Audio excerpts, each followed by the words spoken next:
Stove మీద గిన్నె పెట్టి గిన్నెలో నూనె పోసి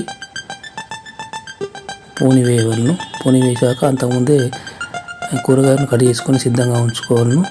తర్వాత సేమియాలు ఒక పక్కకు పెట్టుకోవాలను. టమాటా ముక్కలు, ఉల్లిగడ్డ ముక్కలు, క్యారెట్ ముక్కలు, వేయించిన పల్లీలు, మిరపకాయలు ఇవి వేసి బాగా గోలించవలను. గోలించిన తర్వాత మంచినీటిని పోయవలను.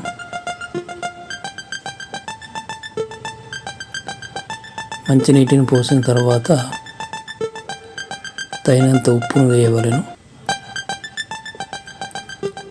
ఉప్పు వేసిన తర్వాత మరగాలి.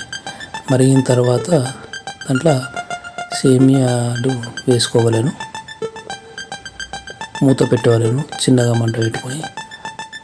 తర్వాత ఒక పావు గంట తర్వాత తీయగా సేమియా ఉప్మా రెడీ అవుతుంది తినడానికి.